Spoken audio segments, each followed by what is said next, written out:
Hey there! Welcome to the Live Free Now show, Live Free Now podcast. Check out livefreenow.show. We are streaming live on the Conscious Resistance Network, as well as my personal Facebook and the Live Free Now YouTube channel. And today we're joined by none other than Nick Reed, the one, the only. Good friend of mine, all around swell guy. And I recently did a video, you can find it in the feed, on the Black Lives Matter movement and how things are just so polarized lately, and how there's so much division. And in that video, I encouraged people to first seek to understand before they seek to be understood, which is one of the 7 habits of highly effective people from Stephen Covey's awesome book. And Nick appreciated that video. It's in line with the message that he likes to promote, which is all about compassion and finding common ground and avoiding this hardcore division, trying to have a conversation. He's a good conversationalist, as you'll soon find out. So we're just going to talk about America being super polarized nowadays with the COVID stuff, the Black Lives Matter, left, right politics, and then we are going to riff on what we can do about it to try to find a little more peace in our discussion. We are going to be taking your questions and comments as well, serious comments and questions for you trolls out there. So feel free to comment in the section. We'll try to keep up with them. And yeah, Nick, how you doing? I'm doing great, John. Right. I appreciate you having me on to talk about this topic. Yeah, it's important. It is. So I also want people to know that really there's a lot you can do, and we're going to actually talk about some solutions and some mental models that can help in being able to advance the causes that you care about, as well as have some of the conversations that you want to have, especially with people that you disagree with. So people can be more effective in achieving their goals. Yeah. I mean, there's not a single person on this earth who doesn't have something that they care about, that they'd like to advance. And so how do you do that when today trying to talk to anybody about anything is almost impossible because you're put on the other side of some large fence? Mm-hmm. Yeah, it's either this or that. It's either black or white. And I think as human beings, we're all unique. There's a lot of gray area. And so when we can find that common ground, we can work together. One of my mentors would always say, find shared value based on shared values. So I think that's something we could chat about. Maybe real quick, you could just introduce yourself to the audience, what you're all about, some of your background. Sure. So my name is Nick Reed, and I work for the Americans for Prosperity Foundation on the content team, and we do some public speaking as well as creating some online content that hopefully will be soul shifting and inspire people to a new vision of the world, and specifically with more freedom instead of less. And we're developing also a capability in facilitating civil dialogue and deliberation to bring people of opposing viewpoints together to have conversations, not only to create understanding, but to create the nuanced thinking that enables people to move forward with bottom-up rather than top-down solutions and get past a lot of the false choices that people face today. I appreciate that nuanced thinking, because when people are just divided and they instantly go back to their program on a topic, like Trump comes up or masks come up, like some of the commenters are saying, and then they, rather than thinking about it critically with an open mind and weighing all the different positions and thinking about something from someone else's perspective, God forbid people do that, they just instantly go revert to the program, what they heard on MSNBC, what they heard the experts say, what Fauci said, or what the conservative pundit said. I think that's a big problem. Why don't you just maybe paint a picture on what some of the big polarizing topics there are today, because things are just as polarized as they've ever been in my lifetime. But what do you think are some of those big ticket items that are causing a lot of division? Sure. You mean beyond elections and beyond elections, because that goes without saying is one of the most divisive things in our culture today. But of course, people are polarized over race. People are polarized over the environment. People are polarized over cronyism and corporate welfare. People are polarized over immigration. People are polarized over abortion. And there's always these two camps. And one camp is saying something like, these people are always just a bunch of greedy bastards trying to do each other in all the time, right? And the other camp is saying, no, these are entrepreneurs who are creating value for society by innovating products and services that improve people's lives. And one camp is saying these are a bunch of baby killers and murderers. And the other camp is saying these are people trying to strip away our individual rights to our own bodies. And what we're left with is a false choice where people can't talk about COVID and what to do about something that's perceived to be a very big threat in a nuanced way, because the game that we're playing doesn't enable real thinking, because it doesn't enable free speaking. And so I would think of speaking and thinking as synonymous. And the less people are able to actually talk freely about these things and learn from each other, the less people are able to actually think freely about these things. Let me ask you this, John.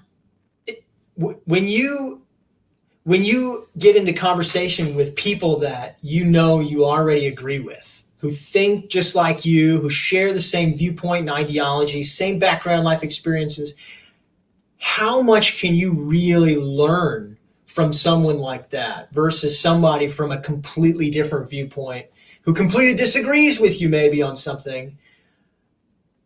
Yeah, that's a great question. Well, if we already have the same worldview and in large part the same life experiences, I guess there's opportunity to get into the nitty gritty and finer points, which I think a lot of folks in the libertarian movement like to do. They agree on 99.9% of things, but they focus their energy on debating about that 0.1%. But I do believe that there's definitely a lot more to learn, and there's a lot more to teach when you're engaging with people that don't have those life experiences and that don't have the same worldview. And if you come to those opportunities with an open mind, which I often fail to do because I feel I'm pretty firm in my position. And one of my biggest ethics, most important ethics, is freedom. I think with the foundation of freedom, then it enables people to flourish. And something I want to talk about also is how with a foundation for freedom or a social organization that allows freedom of choice, there wouldn't be so much division, because what we have now is this one size fits all, top down. When this group is in power, they force their views on everyone else against their will.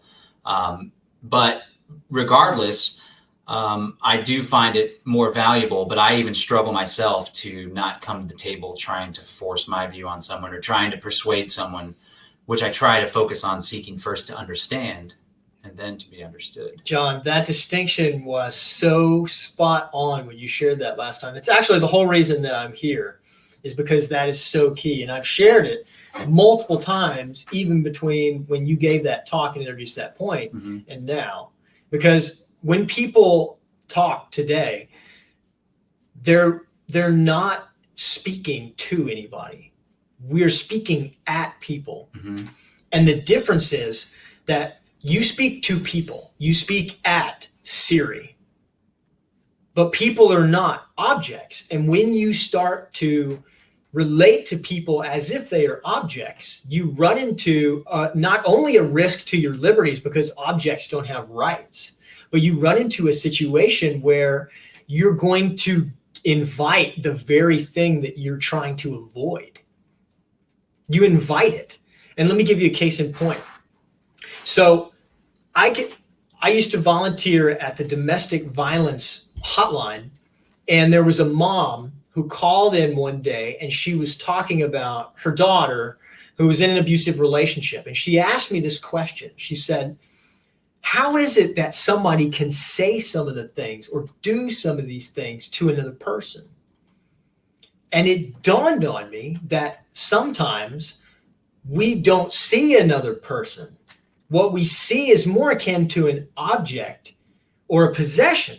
And you can take an object, throw it on the ground and stomp on it right now, and you would never think of yourself as being abusive or as a murderer or violating that object's rights. It doesn't have any intrinsic value apart from its use to me. Yeah. And this is all like, it's not that big a deal when you're talking about, objects.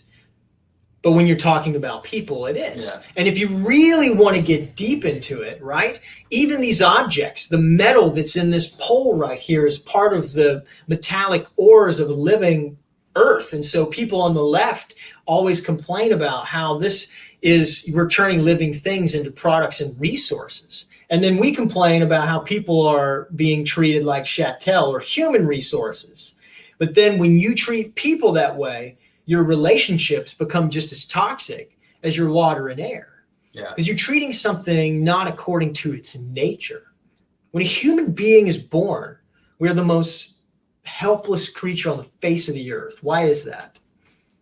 Because we're a social animal. We have the parents that are there to come in and protect and nurture. Yeah, it's a lot of nurture. Yeah. I mean, when a bug is born, it can take off in the air and fly right away. Mm-hmm. When a deer is born, it can basically take off on a sprint within minutes. Yeah. But when a human being is born, Mm-hmm. we're completely helpless. Yeah. And that's because we're born with magnitudes more degrees of freedom. Mm-hmm. The freedom is not just what we do and value, it's who we are. It's in our DNA. All of the action patterns of the actions that we will take are not present and fixed through our heredity at birth. Mm-hmm. For us as human beings, life is an open book. It's an open-ended story for us to fill in, that we get to actually take an active role and participate in the way that things happen. And we can actually show up and be a gift to others or a curse. We can be creative or we can be destructive. And so when we're talking about relating to people as an object, we're talking about violating something's nature to treat somebody as an object. An object is moved by external forces. A person is self-driving and self-organizing and self-reflecting. We move ourselves. You don't move people. You touch people and they move themselves. Yeah. And so when we engage in conversation with people in a way to where we're trying to convert them or move the needle or any of the other language that we use, win the battle, we're ultimately saying, I don't see you and I don't respect you. And that's what we hear on a really subtle level. And we don't like it when people do that to us. Yeah. And recognize that we've come to these conclusions ourselves and have more or less thought about them. And here you are saying that basically the reason I believe what I believe and I'm doing what I'm doing is because of X is the cause of me.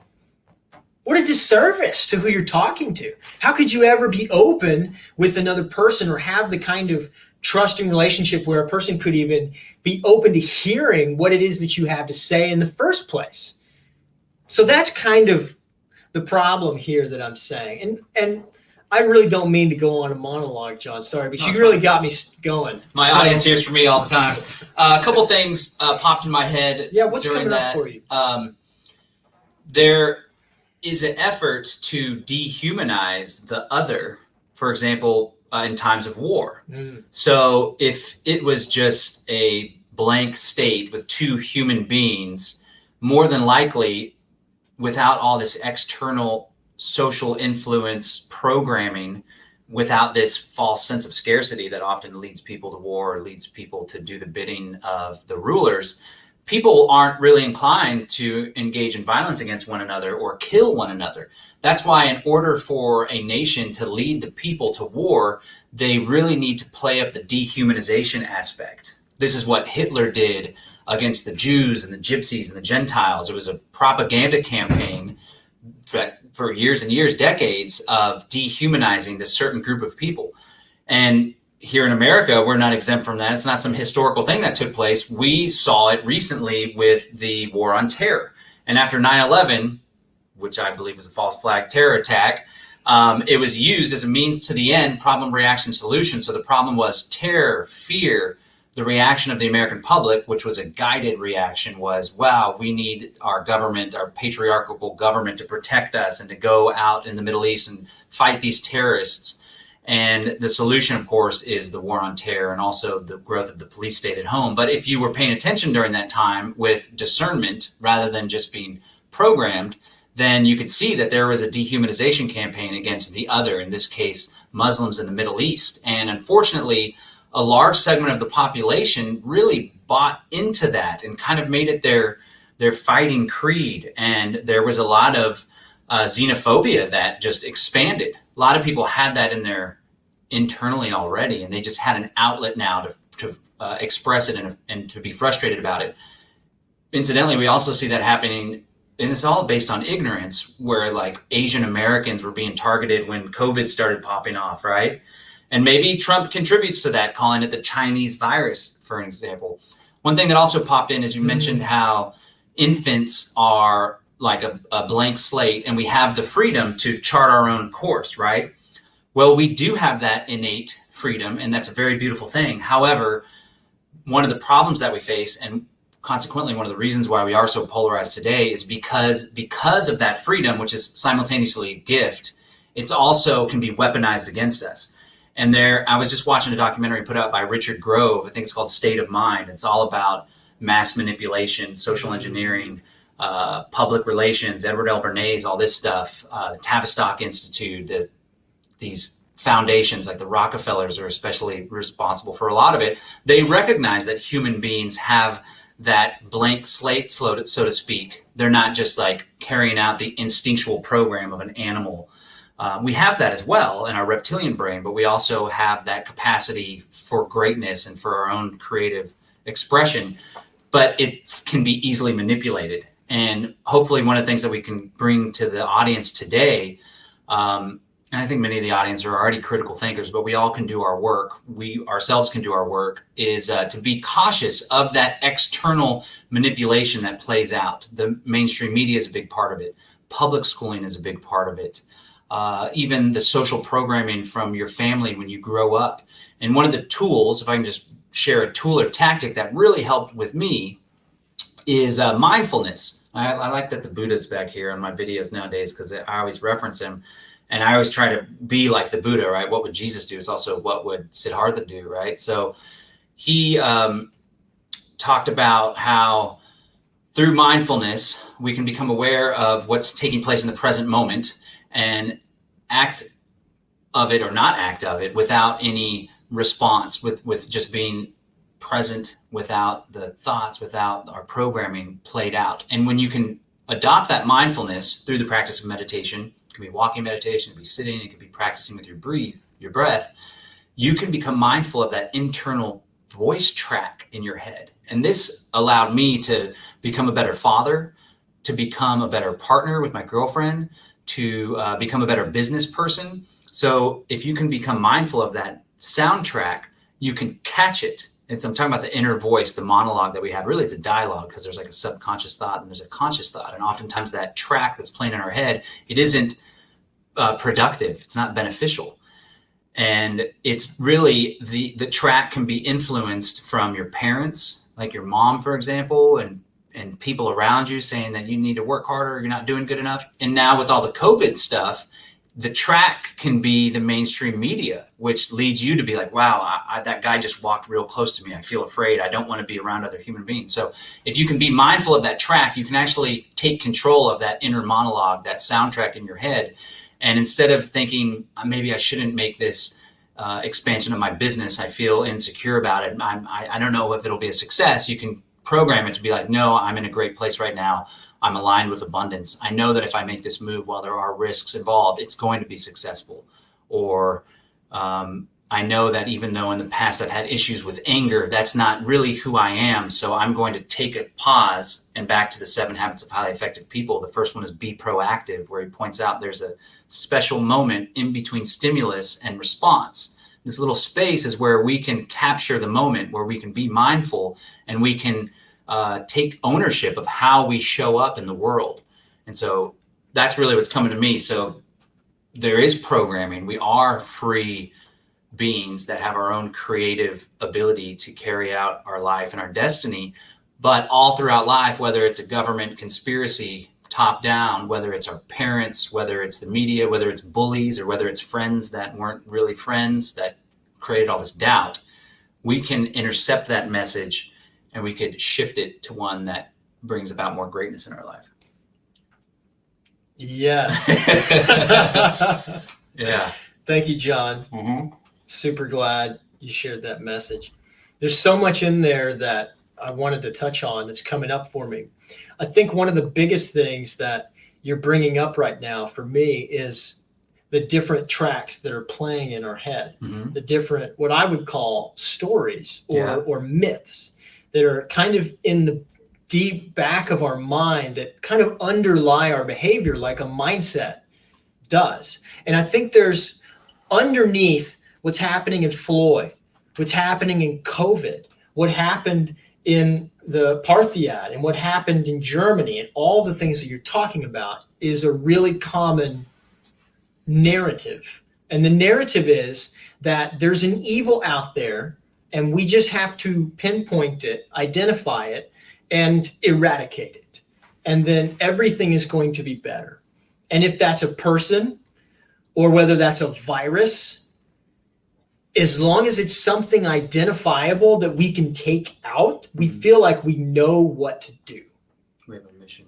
If there's no enemy out there, or if, say, the enemy is also a potentiality within ourselves, like Carl Jung believed, was accused of being a Nazi sympathizer because he refused to subscribe to the idea that there's such a thing as a categorically evil person who doesn't also have the potential for good and evil as a free person, then we don't know what to do. And so I think that we need to start looking at this story, right? And because if you look, the numbers get fudged in order to heighten kind of the fear of the enemy because of this narrative that we're seeing. Like in COVID, right? You see the potential cases that are getting added to the cases, and then everybody gets worried. We were just talking about how Greg Abbott, he looked and he said, "What? We have over 220 counties in Texas, and there's only a handful that have any cases. So I'm not going to have an economic shutdown over this." And then the health department started adding potential cases, right? Well, that creates a new situation. So after 9/11, right, when they created the enemy as the terrorist, right, which is the new boogeyman or the communist, they started including also potential terrorists in the definition of terrorist. So not just a terrorist is a magic word that if you get called this name, you lose all your rights. But not just terrorists, potential terrorists as well lose all of their rights. And this is part of the same, let's build a big boogeyman thing. So nobody wants to be on that camp, right? Everybody has to identify with the good guys for ultimate fear of losing all their rights or whatever the ultimate fear is, right? Antifa is one of those boogeymen that Trump builds up right now. What's that? Tell me more. The anti-fascist movement, right? Yeah, Antifa, this loose leaf organization of people that are left anarchists. Some of them are communists, and there are these people that exist, but because Trump pounds up and because a lot of right pundits really play up the Antifa, it's led, and it's like the other, it's this big boogeyman that people have created.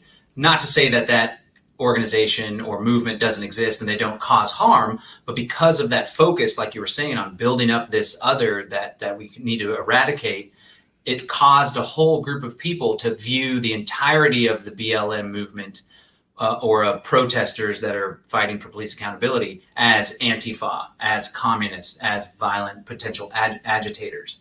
And it also empowered a lot of people to be supportive of the Department of Homeland Security sending paramilitary forces into local communities in order to put down the Antifa folk. Yeah. What were they called in the Parthiad, I believe it was, to dehumanize the enemy? Cockroaches? Yeah. In war, they call people enemy combatants. Why? You know, when you go into a capital case, you see that there's this game that happens between the prosecutor and defending attorney, where the defending attorney is always trying to portray the accused as human, and the prosecuting attorney is always trying to portray them as a monster. Yeah. Because it's easy to kill a monster. It's hard to kill a human. There's something very, very interesting here. Let me tell you why. So today, we are more divided, I believe, in this country than we have been since the Civil War. it's not just that people don't want their kids to grow up and marry somebody who voted for the other guy.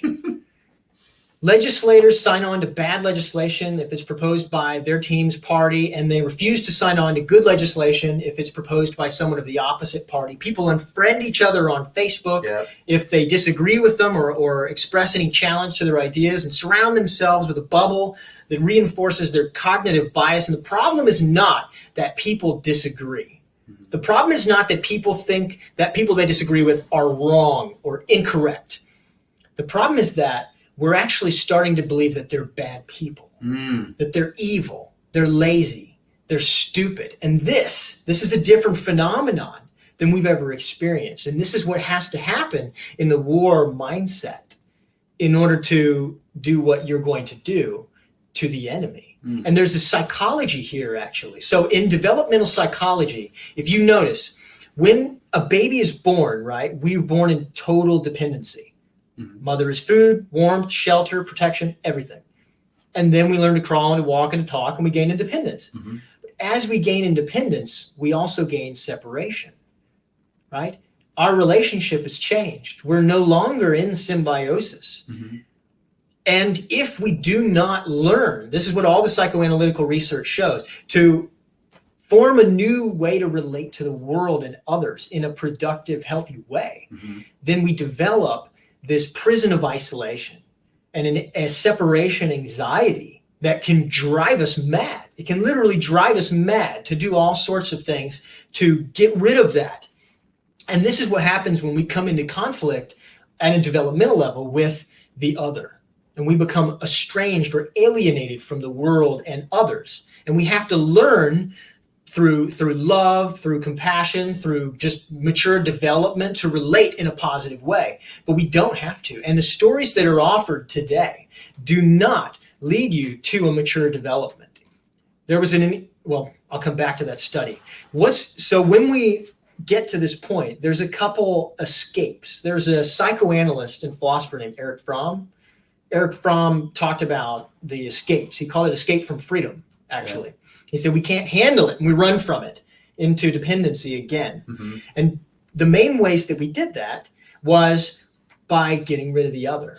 Okay. So if you disagree with me, right, and you have a conflict, oh my gosh, I'm confronted with the otherness of you. Well, what if I play the game of who's right, like we do in our culture today when we communicate, where one of us is right and one of us is wrong, and that's it. Yeah. So if I win, then I get rid of you or your viewpoint, and there's only mine and my viewpoint and me. It's like Smith from The Matrix. Me. Mr. Anderson. Yes. Now there's no conflict because there's no you. Or I join the party. I join the nation. I join the ideology, I adopt the belief system, and now there's no me, there's no my viewpoint, there's just that. So there's no conflict anymore. The separation anxiety is gone. But there's a problem with this, is you never get rid of the other. You never get rid of me or you or difference. And so it's a temporary escape. And the problem is you build a tolerance like a drug, and you need a greater effect each time in order to keep doing this escape. And so what happens is you need to convert more people to your viewpoint. You need to eradicate more of the enemy and the other, or subdue it. Or you need to lose yourself more and more through conformity and submission. This is psychological sadism and masochism on the intellectual level that's happening. What's happened today is this has reached its extreme, where today you can't get any greater of a psychological domination and submission. I mean, in the global sphere, what's next after the UN? You got an intergalactic confederation? Like, you can't get any bigger. You know what I mean? And you can't conform any more than being a citizen of the world. Like, you can't. And so now we've reached the ultimate fruition where humanity has to come of age. You know, there was a study where you went around the world and you surveyed people whether they thought humanity was in its infancy, adolescence, adulthood, or elderhood. And everybody says adolescence, which is very telling, you know, because that's what everybody says, even though not everybody. but there's some truth to it. That's what I was thinking in my head when you were listing those choices out. I was thinking adolescence. We still have a long ways to go. I hope we don't return back to infancy and just are easily controlled and manipulated. But so what's next, John? Well, I'm hoping that, so there's always this paradox that takes place, because one of the big game changers now, well, for a while now, is technology. So now that we're in the information age, of course, that's even increased those changes at an exponential rate with the advent of the internet and the interconnectivity that comes with that. But even before that, the advent of the industrial age and factories, automobiles, telephone, for example, electricity. It really advanced human progress, human civilization. But now that we have this technology, you know, I'm always thinking, this is where my background, since 2002, I've been an activist studying this conspiracy, right? It's a global conspiracy to create a totalitarian, top-down technocracy, dictatorship, right? It's legit. It's only been accelerated. That's my boogeyman. It's a boogie. That's right. That's the other. That's the other. But through the technology, this institution, these secret society groups, and just governments in general, are manipulating the public through the technology, through social media, even with what we see taking place with Facebook and like Russian bots and so on and so forth. There's CIA bots as well, and the CIA has control over New York Times and what is it, Operation Mockingbird, I think.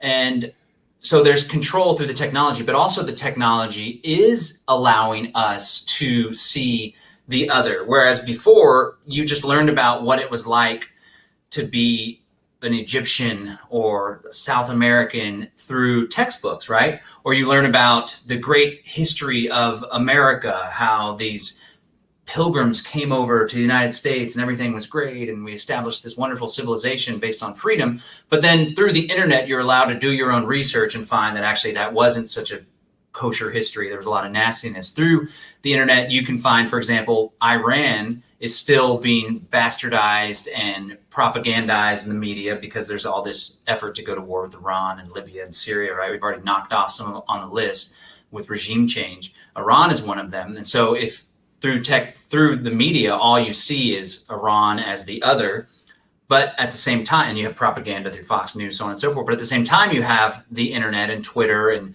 the media, the access to really see that, oh, wow, Iran's actually a pretty advanced culture. And before the United States CIA got involved with implanting the Ayatollah in the 1953 coup d'etat, Iran was very liberalized and women were walking around without the whole full garb and stuff. So I think what we can do, because we are powerful human beings, is we can do everything we can to encourage people to focus on what we have in common. We're all human beings. And back to the Buddha over here, we all strive in our lives to minimize suffering and increase the amount of happiness that we have in our lives. Whether you're Iranian, Chinese, American, Texan, Californian, up in New York City and the Yankees up there in New York, we're all human beings. So I'm hoping that the next shift in human consciousness will be one of greater compassion and greater understanding. But I don't know how that's going to pan out. Mm-hmm. I choose to be hopeful and optimistic because, you know, you and I, the people that are watching, Derek Bros, for example, we're all powerful people and we have a seat at the table to determine how this pans out. So I hope everyone stays active and doesn't get pessimistic and close off because they see all the crazy news and so on and so forth. And we have an active, because we can all play a role in ensuring that that next level of human advancement is one that's towards compassion, peace, liberty, and away from control, despotism, and fear of the other. Let's go to a few comments here, and then sure. I'd love to hear more strategies, because I think you got more to share on what we can do to overcome this whole division absolutely. and stuff. So let's see what some comments are. Here go. We got a lot of people that are, the first comment before we even started the stream was, no, you are wrong. Must go extreme left and extreme right. Good, a little humor. I love it. That's what happens, though, all the time, unfortunately. So the masks is another big issue. The maskers, and you got people calling them COVIDiots and sheep. And I did a post recently where it's like, I don't know what the purpose of all this nastiness is on Facebook. Maybe it's like a venting process. But if you're really hoping to win people over, which is what I try to do, I try to persuade people, you're not going to do it by calling people idiots or sheep. So And here this guy says, don't put on that goofy mask. We are infant gods born to develop infinitely of the divine, unlike all other animals. What do you think about that, Nick? I think he's trying to touch on the spiritual aspect of this. And I think that it's very good because there's a false choice that's pitted today about people. And that is that we're just a bunch of electrons floating in the void, or we're these like souls encapsulated in some flesh body. It's like you either are with science or you're with religion. And I think this is a big conversation for people. And I think there's two camps on this conversation, just like all the rest of them. And I want to bring up here that Carl Jung spoke of what he called a tension of opposites. And he talked about it as necessary for people who hold two seemingly contradictory viewpoints or principles to be able to sit together and recognize both of them at the same time without losing one or the other. And I think that this is important no matter what the conversation is, whether it's about materiality or spirituality and the divide there or any other false choice. You have to be able to hold two viewpoints in order to be able to move to a third. When you have two viewpoints looking at each other like this, right, you can only see from the vantage point of one point. But when you can hold two, then you move to a third. It's like creating another dimension. And there are possibilities that open up that you can't imagine before. And there are doors that open that are not open before because you literally cannot see past the viewpoint that you don't have. And it has to emerge out of dialogue and conversation with others and seeing through others' eyes. And I can't believe this is relevant, but there's a study done on how accurate people are at guessing jelly beans in a jar. And they found that a person is extremely inaccurate. But when they took an average of all the people's guesses, they found it was uncanny how spot on people are. And I think there is something there that tells us that we need other people to get more near to the truth. Yeah. And that my viewpoint is valid. My experiences are valid. I am an infinitely unique individual, and yet I live in interdependency with the rest of humanity and with the rest of the ecosystem in the world. And that's two simultaneously contradictory principles. How can you reconcile those? We're all one, and yet we're all individuals and separate beings. Yeah. How is this possible? Yeah, I love that. That's what our boy, the Buddha, talked about too with interconnectedness. And it can simultaneously be the whole and the parts. These aren't two distinct things. They're one and the same. And deduced from that is why we ought to have compassion for one another, because we're all the same. And when we are hurting others, we're really hurting ourselves. And there's a lot of insight that you can gain to improve your relationships with others, because a lot of negative things that we do to other people is merely a projection of our internal struggles that we're having, or something, some trauma that we had in our past. I really learned a lot about that having children, right? You have children too. That was a big whoa, I got a lot of work to do still. And I realized that our children are just a mirror of us. And I was already imprinting upon them things that I had learned from my parents. Like my dad would do this grunt thing when he would be stressed out or aggravated. And I would do it too. So would my brother. And later, we opened up and we talked to my dad about it. And he said his brother would do it and his dad would do it too. And so when I started seeing my daughter do it when she was 2, I was like, whoa, I got to stop doing that little grunt thing. So I did. I stopped doing it. Occasionally I do, but now my family calls me out and stuff. It's a beautiful thing. But I am my daughter. She is me. I am my dad. He is me. And when you recognize that, you can learn from it, but you can improve upon the situation so the future generation doesn't have to do so much hard work. And that's one thing we tell our kids, when they're fighting with one another. My daughter will be like, Bill, you're just hurting yourself because I'm you and you're me. And it's especially apparent when you're family, because you literally have the same genetic code, the same DNA. You're the two parents come together and recreate themselves and have this little synergistic child that's literally them too. But it goes further in that the whole human family, we're all one as well. And then when you can take it even further to have appreciation and love for the earth and for the plants and for the animals, then you can really start to find some peace in the world. Somebody mentioned the 4 agreements, Cheryl Miller, reading the 4 agreements, and it mentions how in times of last war, tactics used to make people scared of one another. That's right. Can you remember the 4 agreements by heart? Don't take anything personally. Don't take things personal. Be impeccable with your word. Never make assumptions. Don't make assumptions. Somebody help us out with the third. Anybody got the third? Toltec knowledge. Don't make assumptions. Be impeccable with your word. I can't remember. All right, someone will help us out. It's a great piece of. I think I have it in this little pile of books over here. But I'll tell you what's interesting about what you're saying. What do you got? Is when we look at our kids, right, or when we look at nature, it takes two poles or opposite in order for evolution or creation to happen, right? You need, like when you try and go and plant a forest, you can't just go and plant a bunch of trees, because what makes a forest is the biodiversity. Yeah. Like the trees can't just survive in a void. You can try monocropping, but you have to have all sorts of external interventions, which end up causing more problems than good.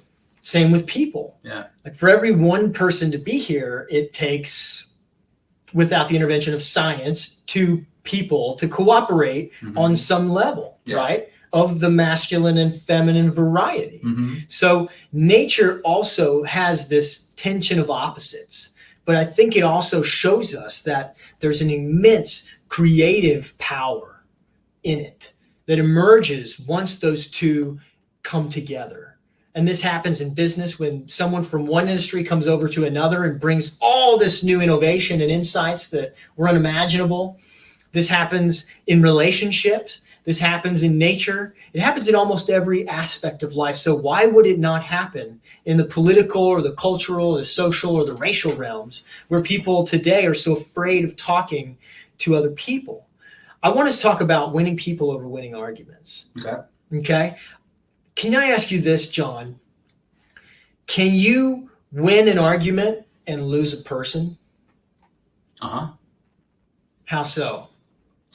Well, if you focus so much on winning, first of all, the dichotomy between winning and losing, right? If one's a winner, oftentimes there's a loser on the other side. And I guess someone could push so hard and focus so much on winning that they act in an unkind way, that they don't understand where the other person's coming from, and the person could be turned off by that. Yeah. And not want to party with them anymore. Yeah. Well, this issue is not just affecting our culture, our nation, on a political level. It's dividing our dinner tables. It's breaking up families at Thanksgiving. It's breaking up intimate relationships and friendships who are divided. I saw a post from a neighbor of mine yesterday that said, "I just don't think I can date conservatives anymore." And I said, well, I'm a libertarian who married a socialist. So hashtag it's possible. She said, what's that like? I said, well, she takes half my paycheck, but there's great benefits. But that's neither here nor there. It's pretty funny. So I think that what people don't understand about the dialogue today, especially what happens in social media conversations with people you don't Great know. place for arguing over your differences, by the way. Absolutely. The internet has many, many benefits and positives, like the openness and the diversity of ideas that it can bring together instantaneously, right? But there is a lack of these natural social consequences and incentives that are built into a community, where if you act like a jerk, you wake up and you have to see that person again the next day. Or even more, like a real community, you actually rely on that person. That's a different conversation, and that changes it a bit. And I also don't think that people today can remember or even have ever known very much how important having a certain kind of relationship is with somebody in order to be able to really hear them or to even truly understand what they're saying. And you may be thinking, well, I don't really care. I just want to talk at people. So I got a message and I want to be heard myself. But what you don't understand is I can sit here and speak gobbledygook, make up my own language to you. But if you can't understand, that's just feel good for me. I'm not making a difference. I have to communicate what I'm saying actually to the audience that I'm communicating it to. And the audience is not an abstraction. The audience is real individual people that compile up the audience or the imaginary audience that you're talking to. And that's important. That matters because people are coming at things from different angles, and different groups of people, you can come at things from group angles, but the bigger you get, the more ambiguous it gets. And you can't speak everything to everyone. It's impossible. So this stuff matters. And when we are sitting trying to win arguments using logic and reason, which I'm a big fan of, I studied logic, I studied reason, I call people out on ad hominems and straw man attacks all day long when I hear them right. False dichotomy is a popular one these days. Exactly. But when you have the relationship to win the person over through what I call deep civility or unconditional positive regard, you invite the same thing. And you don't just invite it in the person that you're in dialogue with, you invite it in everyone who's around that conversation too, right? I can sit here and say, oh, freedom's so great because you're an idiot and I hate you, right? And I'm going to lose a large, significant portion of the audience that might have heard that, but can't because they're turned off to my delivery. And it matters. It does. And the use of force or the use of name calling or mischaracterizing and stuff like that, it is a logical fallacy too. Yeah. You're not right because you can be more of a jerk. Yeah. Yeah, that's a good lesson that a lot of people, especially on social media, because you can hide behind your computer, but people aren't as bold or nasty in person. Some people are. A conversation sprang up. There's this girl that I went to high school with. We're in the same class. And it's kind of cool, but sometimes this is some work I need to do. Like all these people I went to high school with are all of a sudden becoming activists. And sometimes I have this thing where like, where the hell have you been? And you're not doing it right. You need to be doing this instead of that. I try to check that in myself, but she's more of a democratic socialist and she supports these candidates that are running in Austin, Travis County, so on and so forth.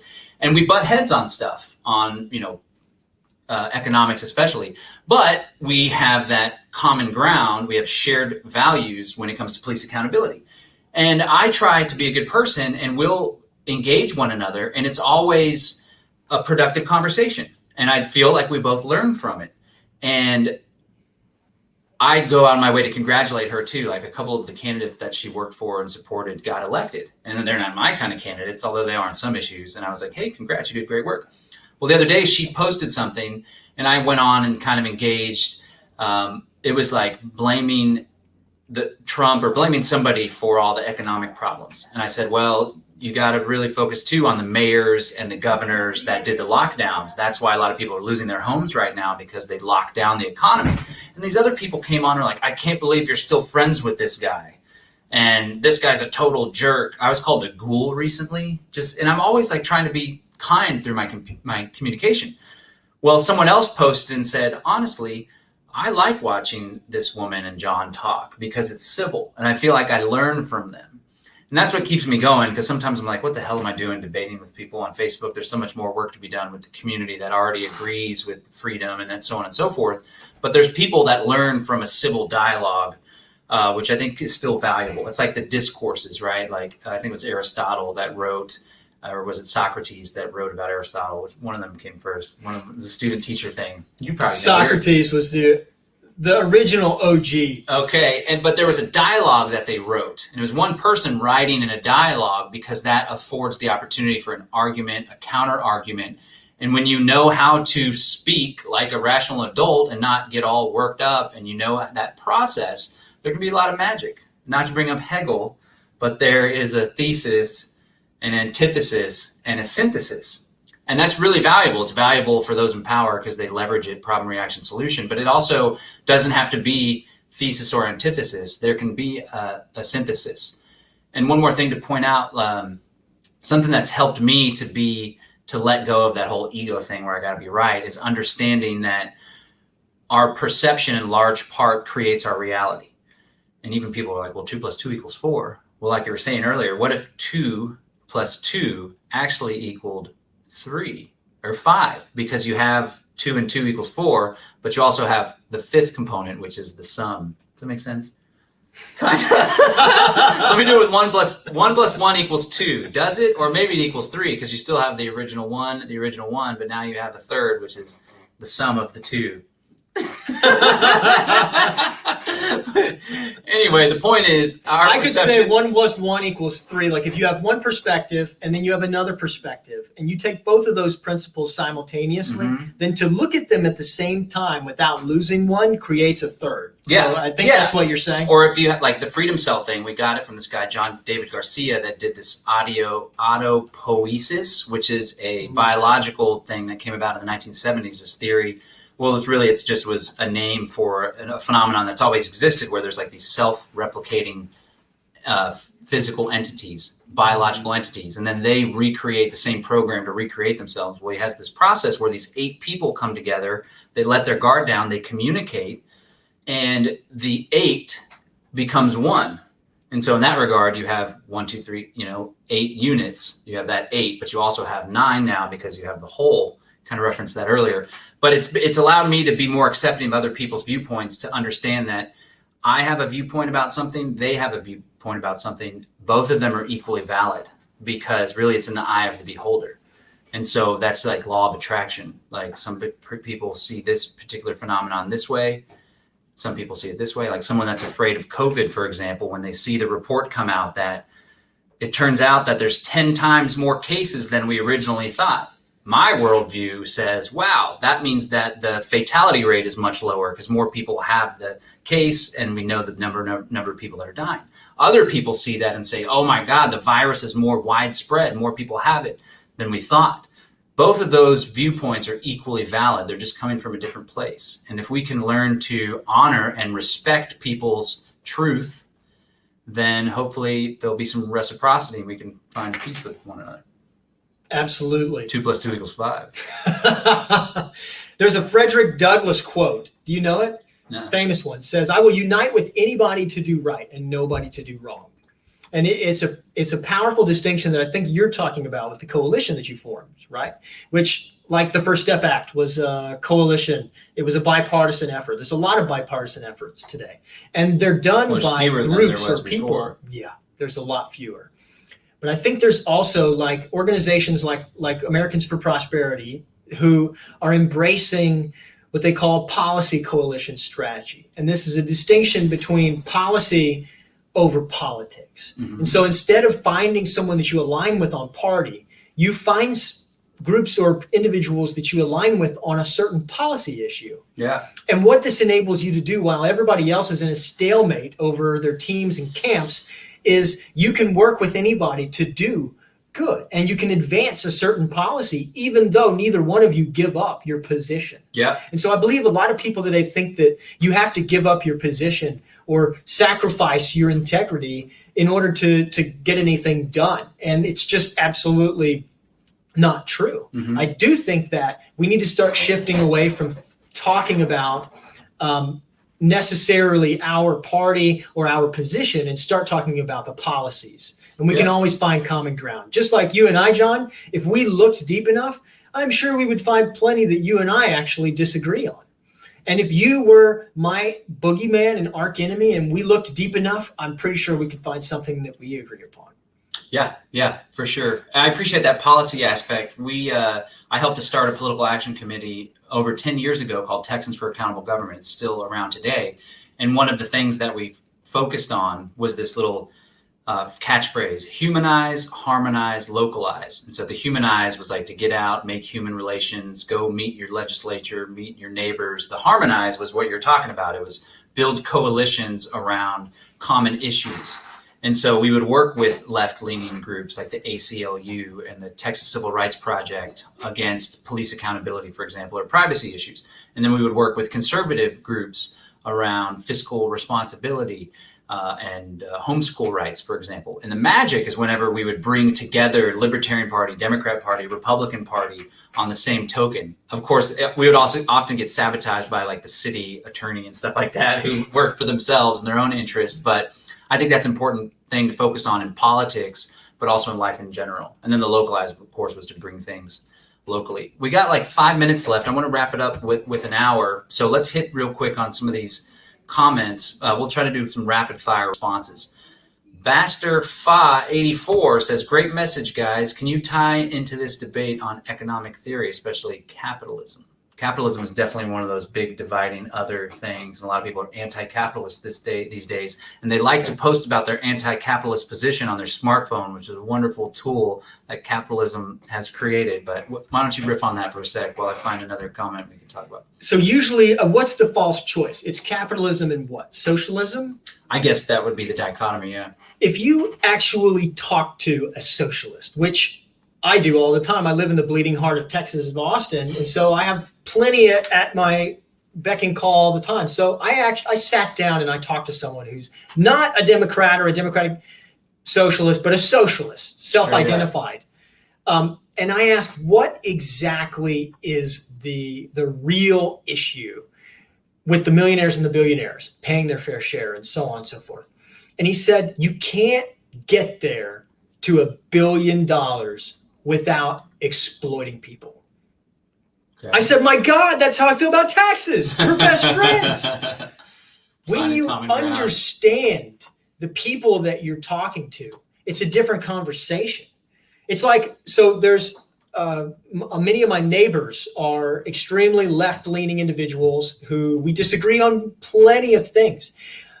But then, for example, most of them who work in alternative and complementary medicine, when it came to the Texas Medical Board and fighting to be able to see their patients directly without needing a referral from a primary care physician or something like that, or getting the ability to work and get licensure for the chiropractic or acupuncture community, now they're all opposed to occupational licensing because it affects them directly.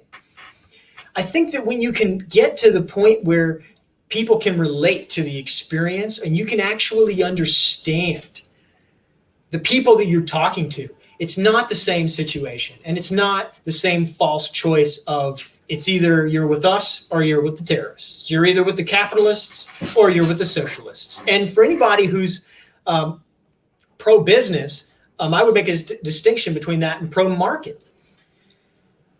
Cronyism has been running capitalism for a long time. And so there is a lot of outrage for good reason, because there has been a lot of capitalism that's been in bed with corrupt politicians who's been investing in handouts and subsidies rather than innovating better products and services to improve people's lives. And that needs to be addressed too. And movements like conscious capitalism and stakeholder capitalism and some of the others are starting to emerge, are starting to address that.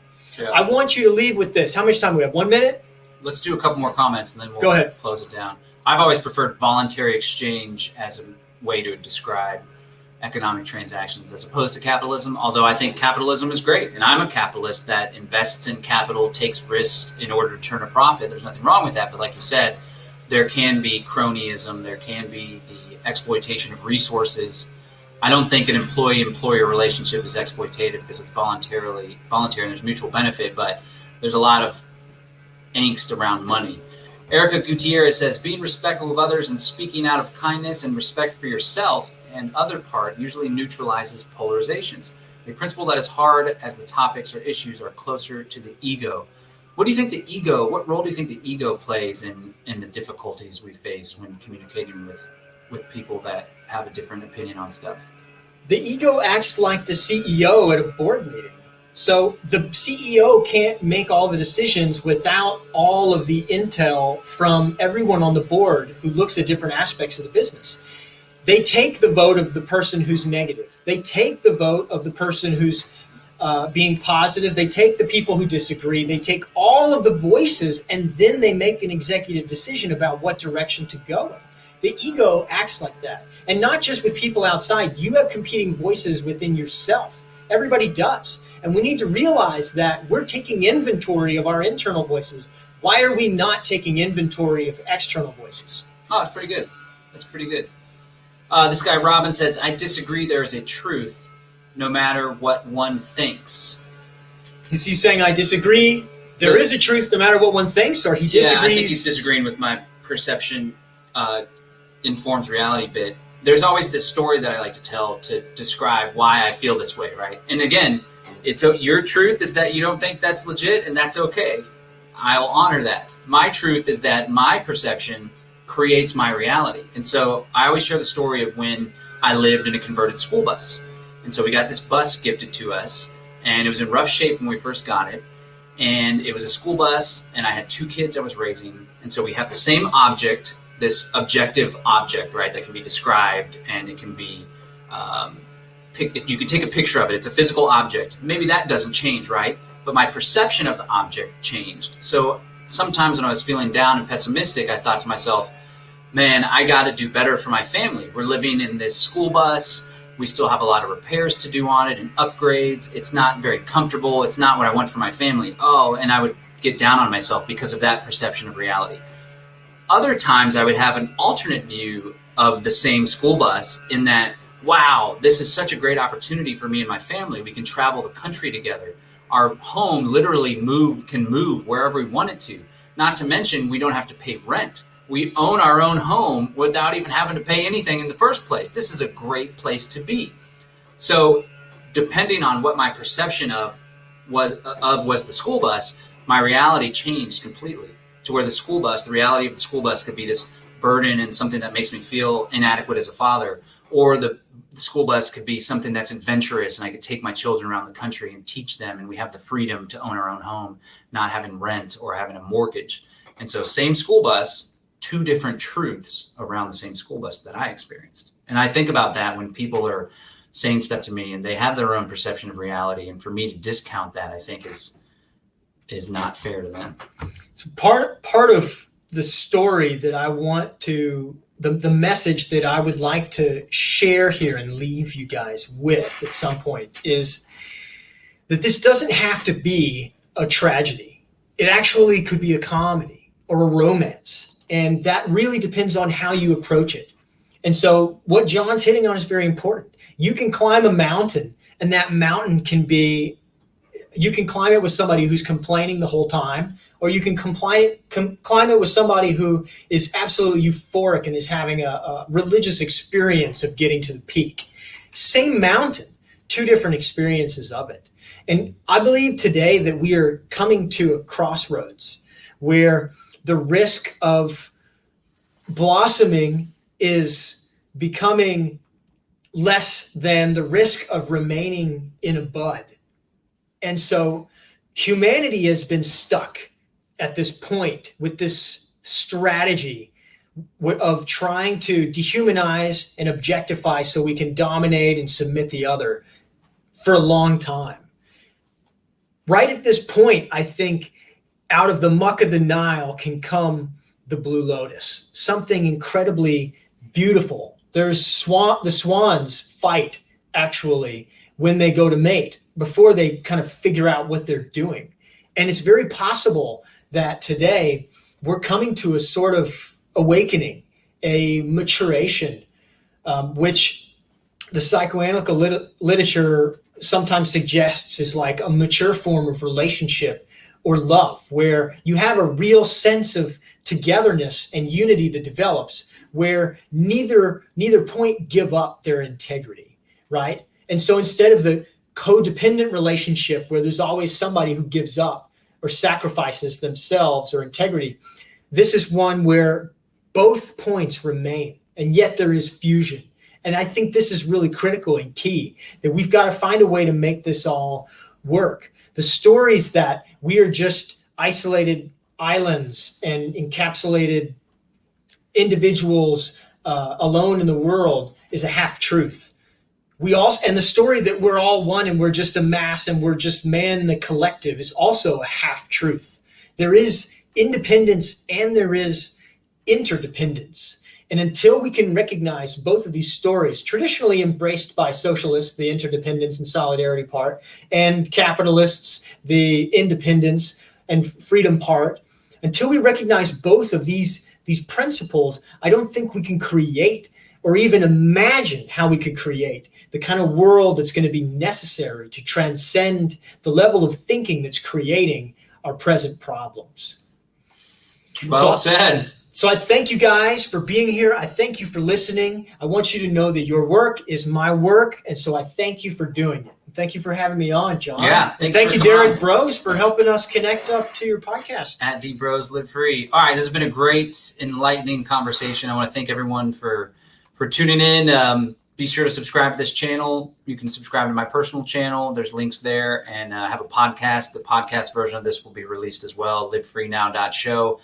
And just a final note, everything that we've talked about is extremely important because it kind of lays the foundation of how things proceed. And I want to encourage people to be conscious of the fact that we're all infinitely powerful human beings. So we don't have to just sit back and be a party to how the future plays out. We can play an active role in how it plays out. And it's up to each and every one of us to embrace that and to share the message that we had here today, one of unity rather than division.